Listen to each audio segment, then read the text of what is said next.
This is the lecture for European history for Thursday, the 12th of May, 2022. For those who attended part two of Ben Kroeger's Middle East stuff, thank you for coming. I hope you got something out of it. A little different than I expected, but still good information and warmly told. So, thank you for coming. There was one or two things about the German and Russian occupation of Poland that I should mention before we go forward. When the Germans occupied Poland, they wanted the population for peasant work. So the local authorities would do things like invite local college professors and teachers to come to meetings. And sometimes the professors would never return from those meetings. They'd just be shipped off to the camps right away. Sometimes the men of stature and education would be turned and used by the Nazis to get others. But basically, the intent of the Germans was to exterminate the educated classes within Poland and rob Poland's people of their own native natural leaders. Now, you'd think that the Russians might have a different point of view, but this is Stalin's communist Russia. So, one of the nastier human rights violations of World War II, and it's saying something, is that because of the way the Polish army retreated east before the Russian invasion, the cream of Poland's general staff and officer corps was captured largely intact by the Red Army. And they were held over the winter, 1939, 1940. And then an operation, what the Germans would have called an action, was conducted, where truckload after truckload are shipped away from the prisoner camp to the Katyn forest, K-A-T-Y-N. In the Katyn forest were a series of huts, and individual officers were taken off the trucks and sort of quick marched down into the little shacks, and they were brought into a room with a person standing in front of or sitting in front of an interrogation table. And as the person walked in, person behind the door in the head, single shot, back of the head, dead. The entire Polish officer corps was exterminated in this way in a very short time by the Soviet NKVD. The bodies were buried in shallow graves, and when Germany betrayed Russia, this became public knowledge because the Germans were happy to find somebody else engaged in war crimes other than themselves, and the Soviets denied it, but the evidence was very clear that the Soviets were also interested in exterminating the local intelligentsia, which included the officer corps of Poland. And throughout the war, the Soviets worked against the government in exile of Poland that was established in London. Instead, they ran a bunch of communist Poles who, when the Red Army counterattacked into Poland, declared themselves the official government of Poland at Lublin, and they were since known as the Lublin Poles. Basically, they were lickspittles to Stalin, but it was his army that liberates Poland. We'll talk more about that later. But you've got to understand, this is not just a gentle conquest.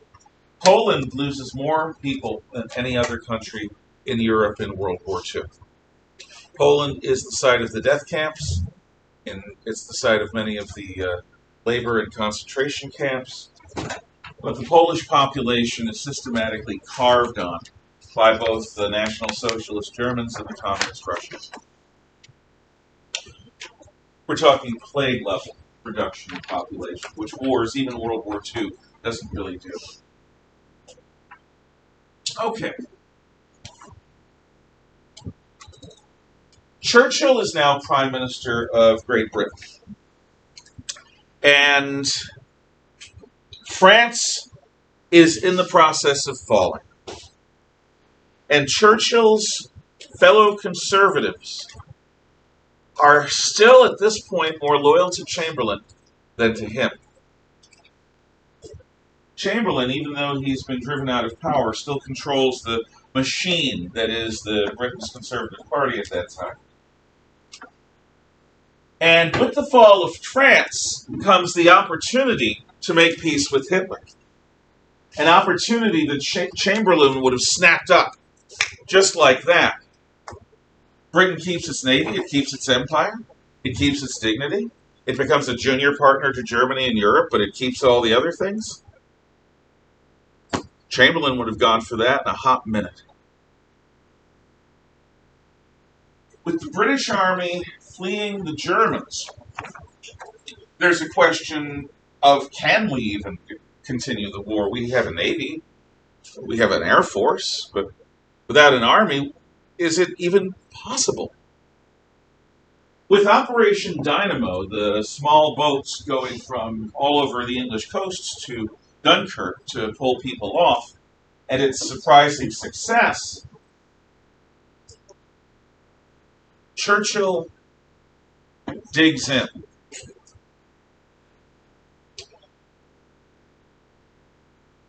What is our policy? I can say in one word.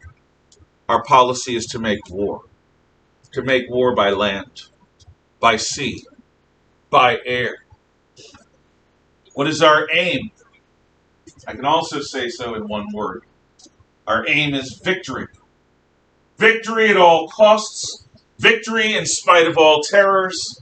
Victory, though it may take countless years. We will fight them on the beaches. We will fight them in the hills. We will fight them in the towns and on the landing grounds. We shall never surrender. And if, in the course of events, this island home is taken by the enemy, we will fight them from the new world, from across the seas in the empire,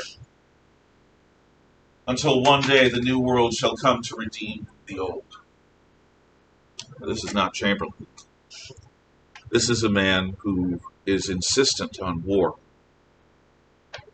And his own party almost undermines him. But the British people are with Churchill. The Labour Party, the Liberal Party, and the rebels within the Conservative Party are with Churchill. The servicemen who fought the Nazis are mostly with Churchill. So Chamberlain and the Conservative establishment finally gives in. And Churchill, at around the time of Dunkirk, becomes the genuine leader of Britain. Chamberlain is going to fade and then die within the year of natural causes.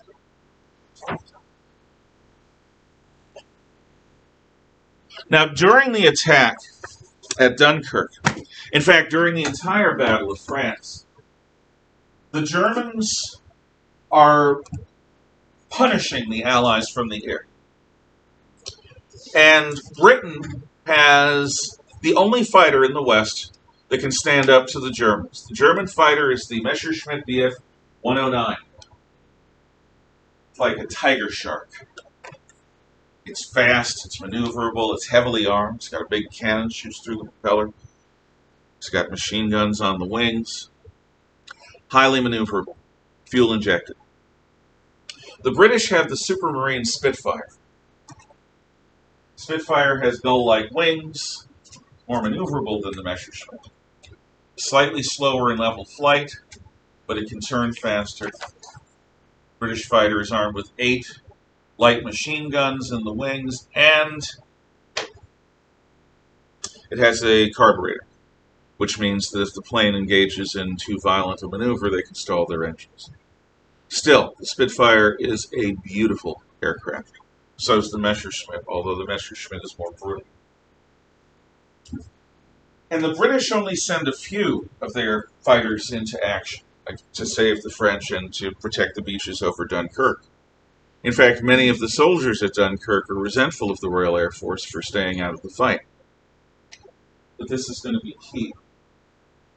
The leader of Britain's fighter command, Sir Hugh Dowding, understands the real situation. Britain cannot rely on its navy to control the English Channel. Let's assume that's France, this is England. In the old days, no one could attack Britain without first getting naval supremacy in the Channel. Now, Germany is very strong on the land, it's very strong in the air, but it has a lousy navy compared to the British. The British can surely keep control of the sea, except that in 1940, the sea is under the sky. And if the Germans have air superiority, the British Navy is going to be destroyed from the air. And at that point, Britain is open to invasion.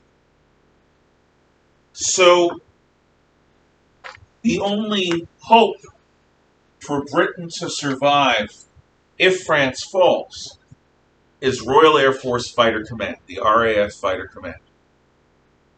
Now, Fighter Command consists of the Supermarine Spitfire, which I've already told you about, and those are the best fighters the British have. And they're going to be tasked with shooting down enemy fighter planes. The other fighter that the British have is slower and older. It's the Hawker Hurricane, but it's quite effective at shooting down German bomber aircraft. Fighters attack other fighters and gain air superiority. Bombers attack land targets with bombs. And Britain has developed RDF, what we call radar, which is radio location. You send out a radio pulse from a radar station, and that pulse encounters metal in the sky, beep, and a radio reflection is sent back, beep, and received. So you're transmitting and receiving, and you're seeing what bounces back. Now, the radar, by modern standards, is utterly primitive, but with radar, Britain can vector its fighters efficiently and effectively. Germany takes control of the rest of France. The political outcry for Britain to send its forces, its air force, into battle in France is overwhelming. Dowding refuses. Churchill wants to send them, be heroic, save. Dowding refuses. Finally, Churchill listens to his air marshal and refuses to send the fighters. So a number of extra people die in France. But the result is that when France completely falls in June of 1940, Britain's fighter strength, backed up by radar, is intact. It's the world's first integrated air defense system. And this is going to be key in the upcoming Battle of Britain. What the Germans plan to do, and they didn't expect to win in France so quickly, so they improvised a plan called Operation Sea Lion, which is a plan to have German ships and submarines set up a narrow area across which barges can be towed and ships can be brought to land a German army in southeastern England, sort of like William the Conqueror.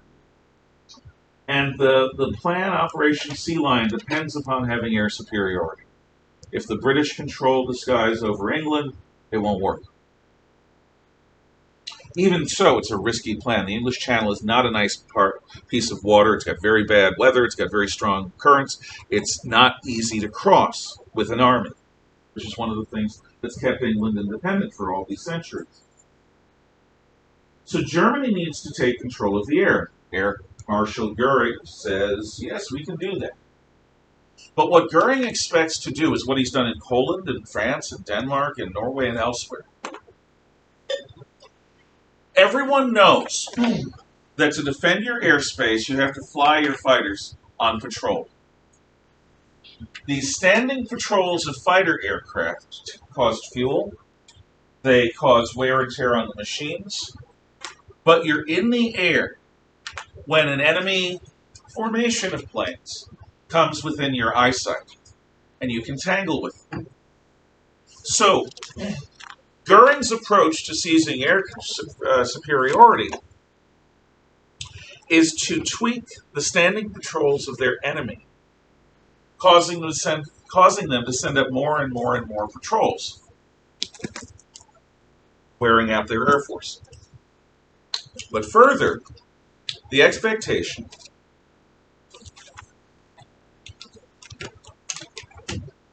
is that the fighter defenses, the standing air patrols, will try to stop air attacks, block them, deflect them, like blocking up with a sword, so that there's no bombing. No. Dowding does not need to fly standing patrols because he's got radar. Radar detects how many German aircraft are inbound on what course, at what speed, at what altitude. He does not have to waste his fuel or run his machinery ragged looking for the enemy. Radar does that. The radar stations send their information to command bunkers. The command bunkers vector in the fighters. German fighters are going to be hit by Spitfires. German bombers are going to be hit by Hurricanes. But it's not intended to stop them. This is the key to Dowding's plan. We will let the Germans bomb. But what we will do is we will exact a price every time they do. Our goal is not to stop the German formations, it's to bleed them. It's to get on their tail, shoot a number of planes down, kill or capture their pilots, destroy their aircraft, and come back again. Now, this is a much easier job than stopping the enemy. There's a desperation in air combat when you're trying to keep people away. But the British system is much more elegant. What they do is when the enemy formation is coming in, they may hit it on the way in or on the way out or both, but their goal is to shoot down enemy planes, hit and run, hit and run, hit and run. Never give the Germans a fair shake. And the Germans can only spend about 15 minutes over England. They don't have extended fuel. So this system is going to be employed in July when the Germans realize that Britain is not going for peace. By the way, just to be clear, what would have happened had the English government been led by Chamberlain or Halifax or anyone who was willing to make peace? Germany would have won World War II in the summer of 1940, less than a year after it started. Britain would have been incorporated into the Greater German Empire, its European defense system. Britain would have been corrupted by the Nazis. There would have been anti-Jewish laws and pogroms. There would have been a Gestapo presence in Britain. Britain would have been turned into a German satellite state. But Germany would have had the entire European continent behind it when it attacked Russia. There would have been no Britain to send Russia supplies. There would have been no island of Britain for America to stage an invasion of Europe from or to help Russia from. Russia would have been alone, maybe with American help, but that would have been very distant across the Atlantic Ocean. Without Britain in World War II, Germany may have time to develop its atomic bomb. It already developed ballistic missiles by the end. If Germany develops the atomic bomb, delivered by heavy bombers or ballistic missiles, Germany beats Russia, Germany conquers the world. That's not unlikely. That is the likely scenario. Churchill's choice to be stubborn rather than to be wise, to be fighting, to choose fighting rather than peace, saves the world. One man, once again, like Pheidippides at the Battle of Marathon, saves everything. Had Germany won the Battle of Britain, or not even had to fight it, because Britain would have made peace, the likelihood of Hitler winning World War II is much greater. As it was, had he gone after Moscow in 1941, had he not gone into the Balkans, there are any number of ways that Germany could have defeated Stalin. Had Stalin lost Moscow, Russia might have fought on, but Stalin probably would have been a dead man. But Moscow never fell. Stalin, by holding Moscow, holds on to power. So this is a turning point decision in human history. Remember this the next time you're tempted to do something that you know in your heart is wrong. That you know in your heart is, if you do it, you're going to do it under pressure, under duress. If you give up on your integrity, who will stand for it? If you give up on your conscience and your values, who will protect and defend them? Each of us in our lives are met by many moments where we are given a choice between doing what is expedient and easy and expected and convenient and doing what is right. If you've learned nothing else from me, learn that in history, doing what's expedient never pays off in the long run. Doing what is right may destroy you, but in being destroyed, you preserve who and what you really are. You don't let it be corrupted.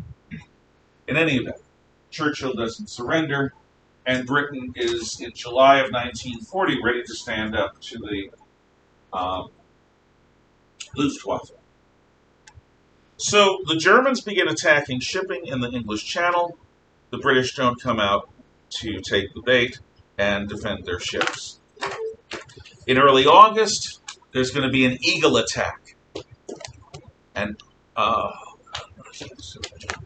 Eagle attack, that's what Gary calls it. A massive effort, close to August 15th. It was originally going to be around August 10th, but there's bad weather.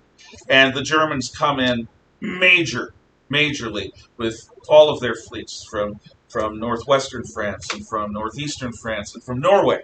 Yes, the Germans have air bases in Norway, so they attack Britain from the southwest, from the southeast, and northern England and Scotland gets hit from Norway. The Germans cannot figure out at first why the British are not fighting the way the Germans expect them to. But eventually, these weird towers along the coast become clear. It becomes clear that there's something going on, and German spies report what radar is. So, in mid to late August, the German strategy changes. Instead of an attack in the air, the Germans target radar towers. They target command bunkers, which their spies reveal the location of. They target fighter bases. Their goal is to wear out Royal Air Force's fighter command by destroying its eyes, its radar, by destroying its brains, its command centers, and by destroying its arms and hands, the fighters and the men who fly them.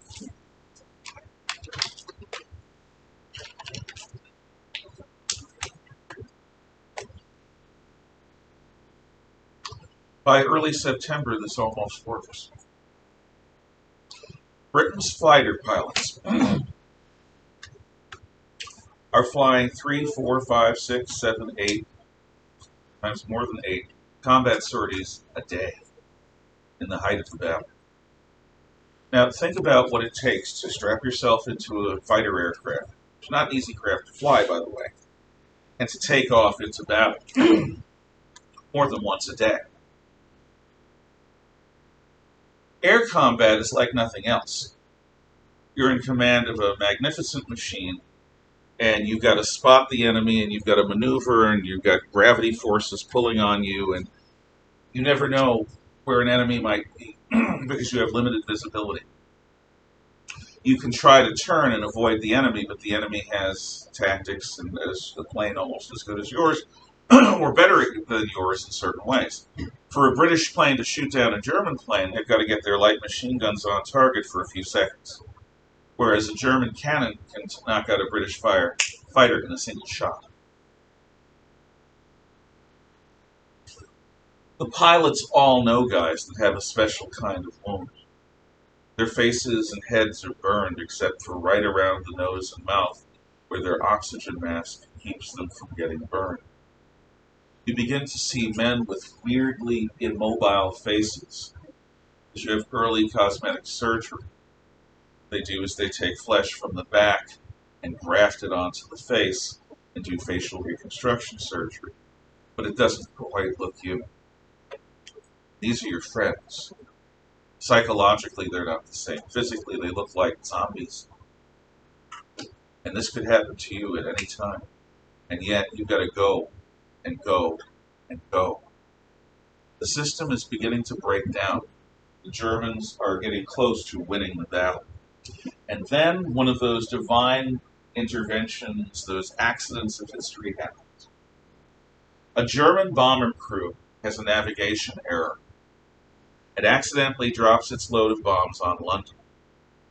Now, Hitler had forbade the attack on London for a variety of reasons. Churchill's response isn't to send leaflets to Germany. He sends the first British bomber raid next night to hit Berlin, which Hitler thought was out of range. Well, it's out of range by normal means, but the British make allowances, they increase their fuel load, they reduce their bomb load. The point is to hit Berlin with bombs from the air, and they do it. A number of British planes are shot down, but they do it. Now, Goering, the air marshal, had said, if enemy bombs ever fall on Berlin, you can call me Meyer. And Meyer was a Jewish name. For a Nazi leader to say, you can call me Meyer, is a big deal. Well, there was one day where Russian Foreign Minister Molotov is in Berlin with Goering and the other Nazi leaders, not Hitler, of course, and they're having a dinner party, and an air raid siren is called, and no one calls Goering Meyer as they make their way to the to the bomb shelters. Don't do that to Goering; he'll have you killed. Hitler loses it. Not for the first time or last time in the war, Hitler's temper gets the better of him. They bombed Berlin. We're going to wipe London off the map. So Hitler orders Goering to shift the attack away from fighter stations and radar stations and command bunkers to the city of London itself with the intent of destroying it from the air by bombardment. This is the beginning of what is called the Blitz, the great lightning of bombs that London is going to be subjected to. From September of 1940 through through May of 1945, when the war ends. The city of London is one giant target, and it's in southeastern England. It's very well within the range of German attacks. So while the people of London begin to learn what it's like to sleep in underground railroad stations, and British soldiers begin to learn what it's like to get a message saying that their families were killed in a bombing raid. They usually expect families at home to get the word that the soldier on the battlefront is killed. In World War II, it's just as likely to happen the other way. While London begins to get pasted, Fighter Command breathes a sigh of relief. Fighter Command is able to rebuild its network of command bunkers at radar stations. Fighter pilots get a bit of a rest. Their aircraft get a bit of a retooling. On September 15th, 1940, what Britons celebrate as Battle of Britain Day, there's another Eagle attack. Alder Angler, I think. In any event, what Goering is going to do is hit England with a massive air fleet. As many planes as he can at once. Goering believes that Fighter Command has been weakened. The German Air Force has been led to believe that Britain's Fighter Command is on its last legs. If they don't go into the air fleet will destroy the British from the air. If they do go into the air, the British will be destroyed by the German fighters. But Britain comes into the air with more fighters, more effectively used than Goering ever predicted. The British end up with a 3-to-1, 4-to-1, 5-to-1 kill ratio. For every British plane shot down, 3, 4, or 5 Germans are shot down, depending upon the time and place in the Battle of Britain. On September 15th, 1940, the German waves break against the British fighters. For the first and only time in the Battle of Britain, Britain employs big air wings to try to stop the enemy, something they haven't done before. They've done the hit and run before. Now, this is not what a weak Air Force does. This is what a strengthening Air Force does. It's a sign that Britain's Royal Air Force is stronger in September than it was at the beginning of the attack. The next day, Hitler cancels Operation Sea Lion, orders the continuing bombing of London, but the invasion threat is over, for the time being anyway. This is a turning point in the war because with the loss of the Battle of Britain, Germany is going to have this island, this unsinkable aircraft carrier off the shores of France, in range of Germany's cities, a place where armies can gather to do a counterattack, a landing on the shores of Western Europe. But more than this, if Hitler wants to make war in Eastern Europe against his real enemy, the Soviet Union, an enemy that he claims in Mein Kampf 20 years before, Hitler is going to fight a two-front war. The British and the Russians simultaneously. And both of them, at best or at worst, are going to be supported by American money and American equipment. By turning his back on Britain, Hitler makes one of the decisions that dooms Germany. It's a big deal. So, the British actually start counterattacking on the ground in, of all places, North Africa. North Africa, the desert west of Egypt, called the Western Desert, becomes the battleground. The Italians, the Italians, control Libya, including Kyrenatia, where the city of Benghazi is. The British control Egypt, Cairo, the Nile River, and the Suez Canal. The Italian Air Force, backed up by the German Air Force, is dominant in the central Mediterranean Sea. The British have a fleet at Gibraltar, south of Spain, and at Alexandria, north of Cairo. So there are air and sea battles throughout the Mediterranean, and a series of land battles between the Italians and the British in the area between Egypt and Libya. The Italians, by the way, got into the war when France was on its last legs, and Mussolini invaded southern France across the Alps and failed. The French beat Mussolini even as they were losing the war to Hitler. President Roosevelt said the hand that wields the dagger has stabbed it into the back of his neighbor, which is a statement of contempt for the mafioso Mussolini. At the height of the invasion threat of the Battle of Britain, Churchill orders the only armored division in the British Isles to get on ships and to steam around Africa to land in Cairo, so that the British army in North Africa will be strengthened. That's a gamble, but it pays off. Against the Italian army, the British drive the Italians out of Benghazi and out of Kyrenatia. So Germany decides to send their Italian ally some help in the form of what becomes known as the Afrika Korps, a German tank army under the Nazi general Erwin Rommel, who later becomes known, bless you, as the Desert Fox. With Rommel backing them up, the Italians start driving the British back to Egypt.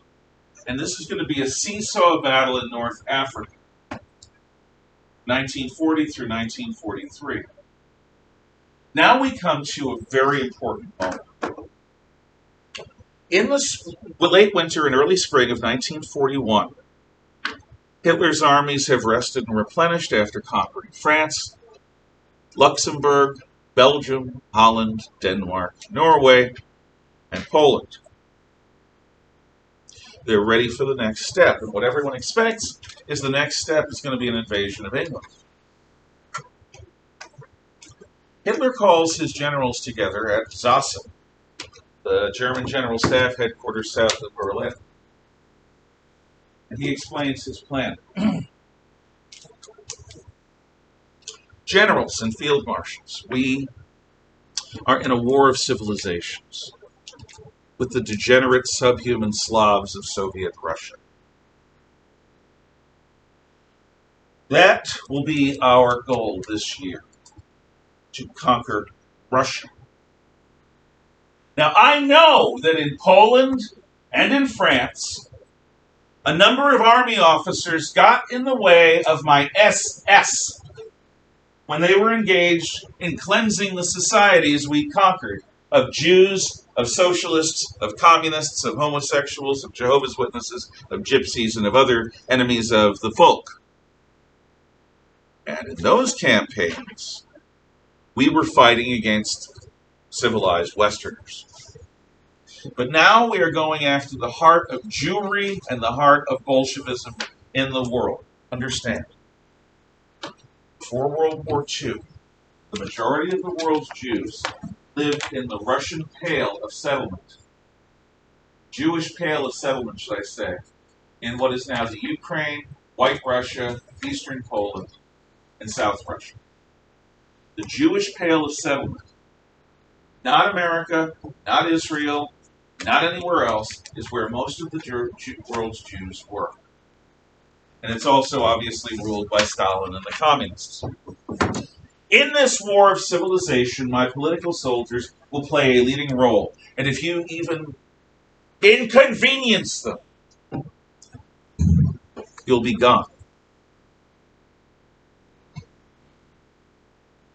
This is a war of civilization.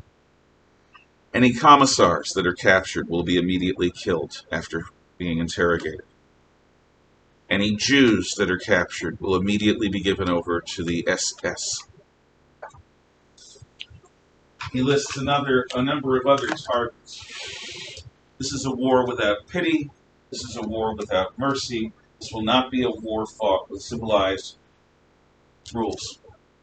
We're not fighting the British. So Hitler warns the German army of what's coming and prepares them psychologically to go into Russia with the intent of destroying it. This is another decision that's going to haunt Hitler. The communist regime was widely despised by the Poles, by the White Russians, by the Ukrainians, and by a large group within the Russian people itself. When Hitler's armies eventually do get into Russia, a number of Russians celebrate the fall of the communist regime. Had Hitler had a whit of sense, he would have made the Russian people his ally, and he would have called this a war of liberation against communism.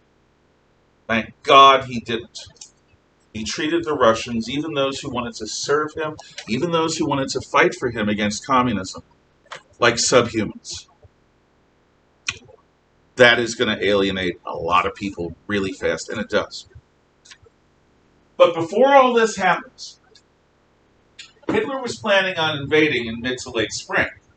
We're talking April, May of 1941, just as soon as the mud season ended, just as soon as things dried out.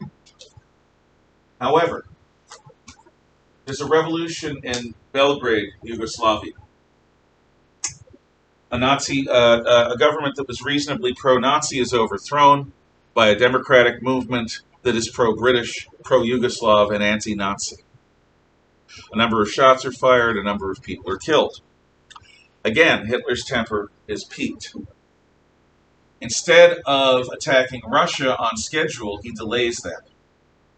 Instead, aims the Wehrmacht into the Balkans.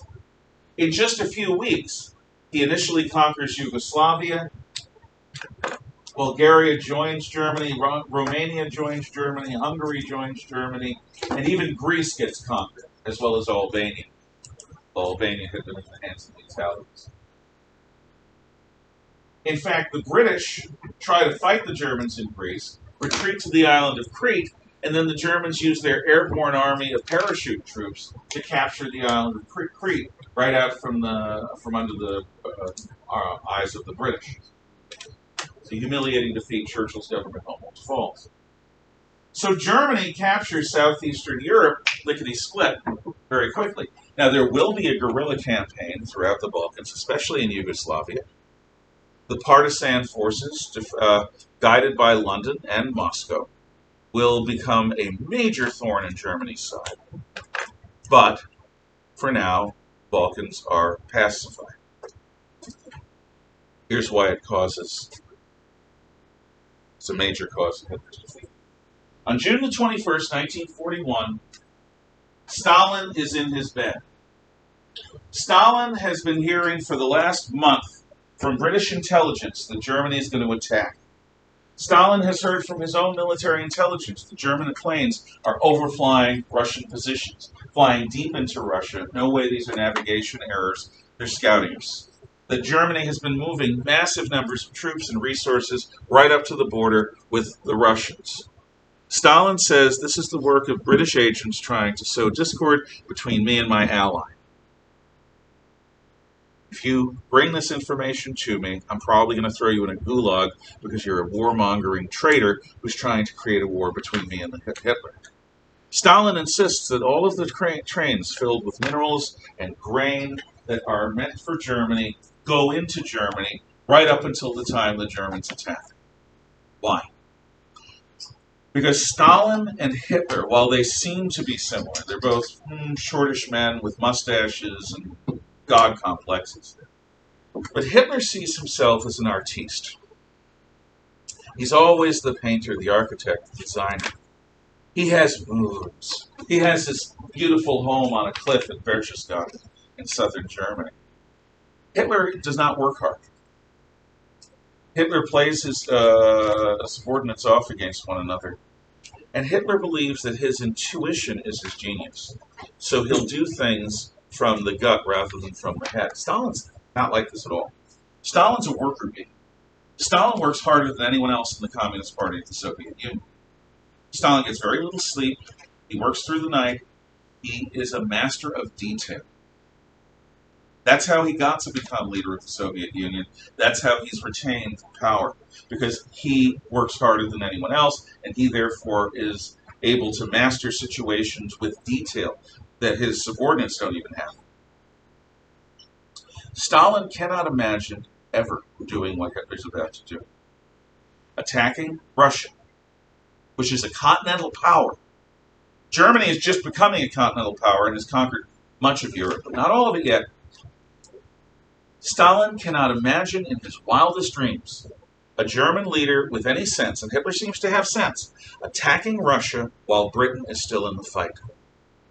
With Britain still in the fight, Stalin feels totally safe because the Russians are building up for an inevitable war with Germany, but Stalin doesn't expect that war to happen at least until 1942-43, after Britain has been conquered. The idea that Hitler would come after him before Britain was conquered is no. Anyone doing this is just warmongering. They're trying to manipulate me. They're trying to break the alliance. They're trying to cause war prematurely. You're going to die. So when the attack comes, and oh God, it comes thunderously, Stalin actually hides out in his bed for 3 days because he's afraid that his own people will assassinate him. Because he messed up so much. He miscalculated so badly. But Stalin had killed anyone with guts long before during the purges. This protects him. The Russians fall back in disorder. Close to 1 million men from June of 41 until October 41 are captured or killed by the invading German forces. German forces are roughly on their way to Moscow. In October 41, they passed through Vyazma, and scouting forces for the German army spots the onion domes of St. Basil's Cathedral next to the Kremlin. The Germans are 19 miles from the center of Moscow. They're in the suburbs. Nothing the Russians were able to do was able to stop the war. Stalin is marching armies from Siberia through Moscow and throwing them into the battle in a desperate hope to slow the Germans down, but nothing is working. And then the snow begins to fall. When the snow begins to fall, the Russian winter comes early. Germany's engines freeze up like they've never frozen up before. Their antifreeze is insufficient. They have summer uniforms. Hitler sent his armies into Russia without winter uniforms because Hitler expected to conquer Moscow before the winter comes. Now, here's the deal. Had the attack happened on schedule in April or May, there is no question that Germany would have conquered Moscow. Now, unlike in Napoleon's time, Moscow is the heart of the Bolshevik control over Germany. It's like Beijing for China today. Moscow is also the heart of a rail network and a road network. Anything that goes through that part of the Soviet Union goes through Moscow. Unlike in Napoleon's time, capturing Moscow is a key to victory over Stalin and to having a successful war against the Russians. But the snow comes because Hitler's attack was delayed by 6 weeks while his armies gallivanted down in the Balkans. So, everyone who died in the coup against the pro-Nazi government in Belgrade and in the wars to conquer, for Germany to conquer the Balkans and all that stuff, they didn't die for nothing. Even those who slowed down Hitler as best they could in Western Russia did not die for nothing, because Hitler was 19 miles short of where he needed to be. And when the snow came, a retribution, a reckoning came. The battles in front of Moscow in the winter of 1941-42 are epic. Yes? So is this is in June that it's snowing? No, Hitler invades in June 21st. The snow starts in mid to late October. Okay, that makes more sense. Yeah. It's June. Yeah, no. Okay. Not June. And that's where we're going to leave it. The battle's outside Moscow. Any questions, comments, or thoughts? Yes? I was going to watch the Battle of Britain. No, we don't have time. No, it's a good movie, though. Yeah. 1969, no CGI at all. But they have real Spitfires and real Hurricanes and real Messerschmitts engaged in aerobatics over England. And, it's a wonderful movie. Yeah, I love that. Okay. Thank you. You can talk among yourselves then.